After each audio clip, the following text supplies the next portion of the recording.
ទិញស្រោមរេបងប្អូនប្រម៉ូសិនពិសេស14កុម្ភៈទិញ2 free អ្នកលក់បងឯងបងទិញស្រោមរេបង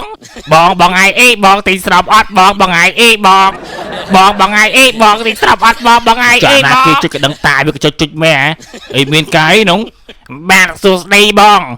ខ្ញុំអ្នកលក់ស្រោបីត្រូវការទិញជ្រុំទិញអីទេបងអូខ្ញុំអត់ទិញទេខ្ញុំទិញមួយទៅបងមានប្រវត្តិក្នុងហ្នឹងណាវាចង់លក់ឲ្យពួកម៉ាក់ខ្ញុំអាត្រាស្មីព្រោះហ្នឹងស្រីវាច្រើនបងឯងទិញមួយទៅទុកការពារខាល្ងាអញ្ចឹងណាបងអត់ទិញទេទិញមួយទៅថតទិញទេទិញមួយទៅថតទិញទេទិញមួយទៅបងនិយាយចេះស្ដាប់គេវាយប្រាយជាស្រោមលើ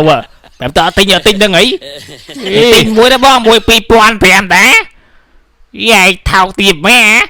លុយចូលក្រៅអូខេធីបស្រីម្ដង10 20រៀលបានតែទិញស្រោមមួយ2500មិនទិញបានមែនហ៎ឯងក៏ថោកមែនបើកទ្វារលៀនវ៉ៃសួយបើកទ្វារអត់ហ៎ឯងបើកទ្វារអត់ឥឡូវឯងលេងហៅឯងបើកទ្វារលៀនបាទអូយបើកទ្វារមែនអីអត់បើកទ្វារមែនខ្ទេចកាច់យកចំបាយអស់គ្នាវាគេឲ្យការពារនេះក៏បានទួហ៎ឯងគាត់ទិញទៅការពារវាអស់ប្រមាណណាអញសួរឯងគេឯងបើកទ្វារបាទអាឡៃលក់ឲ្យតែ2000ទេទិញអត់ឡូវនេះទិញអីបងថាទិញនេះផ្ទះហ្នឹងទិញឲ្យប្រាប់អីមិនបងសម្រាប់ចិត្តទិញអត់បងទិញបងទិញ